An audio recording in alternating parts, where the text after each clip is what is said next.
தமிழக முழுக்க இருக்கக்கூடிய சேவை மற்றும் பொது சேவை மையங்களை கணக்கெடுத்து அந்த பணிகளை மேற்கொள்ளுமாறு மாவட்ட ஆட்சியர்களுக்கு தமிழ்நாடு அரசின் சார்பில் உத்தரவு பிறப்பிக்கப்பட்டதாக தகவல் சொல்லப்படுகிறது.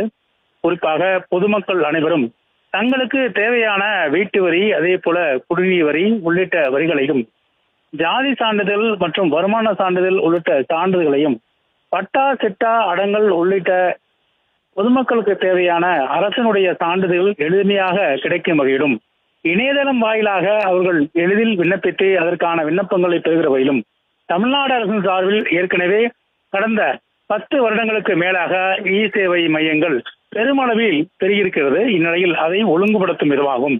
தனியார் பங்களிப்போடு நடைபெறக்கூடிய சேவை மற்றும் அரசு அலுவலகங்கள் இருக்கக்கூடிய சேவை மையம், அதே போல கிராமப்புறங்களில் இருக்கக்கூடிய சேவை மையம் என பல கட்டங்களாக தமிழ்நாடு அரசு சார்பில் செயல்பட்டு வரும் இந்த சேவை மையங்கள் கொடுத்து கணக்கெடுப்பு நடத்த வேண்டும் என்றும், வேண்டுமானால் கூடுதலாக சேவை மையங்களை தமிழகம் முழுக்க நிறுவி பொதுமக்களுடைய அந்த காத்திருப்பை குறைப்பவும் தமிழ்நாடு அரசு சார்பில் நடவடிக்கை எடுக்கப்படும் அடிப்படையில் தான் தற்போது தமிழ்நாடு அரசின் சார்பில் அனைத்து மாவட்ட ஆட்சியர்களுக்கும் சேவை மையங்களுடைய அந்த தன்மையும், அங்கு வருகின்ற மக்கள்